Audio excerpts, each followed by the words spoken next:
ito mga dapat natin aabangan mga kapamilya sa senior high na wag natin papalampasin ang bawat episode ng teleseryeng kinaadi ka natin panoorin tuwing gabi.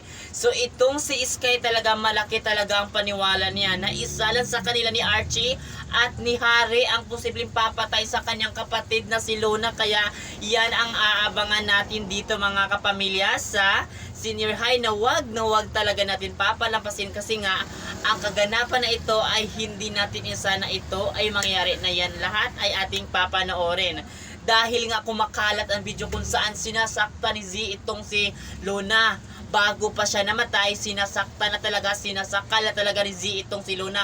Kaya nang mapanood ito ni Sky talaga, parang nanggigil siya na parang ito pala si Z talaga ang may malaking motibo para ay patayin itong si Luna. Kaya abangan natin yan mga kapamilya, kasi nga sinisigurado talaga ni Sky na mabigyan hustisya ang pagkamatay ng kaniyang kapatid na si Luna, at hindi siya titigil pagkat walang hustisya ang mangyayari sa pagkapatay nga ng kaniyang kapatid na si Luna. Kaya yan lahat mga kapamilya, aabangan natin yan, kasi itong mga ina at ama ni Z at ni Archie gagawin talaga lahat para malinis lang ang pangalan ng kanilang anak. Pero itong si Sky talaga, hindi siya titigil hanggat hindi malaman ang mga baho ng magkapamilya na ito na sangkot sa krimen na nangyari kay Luna. Kaya yan ang abangan natin dito kapamilya sa senior high na wag talaga ninyo papalampasin ang bawat episode ng teleseryeng ito. At yun lang,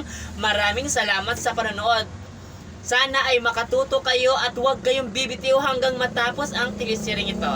Thank you!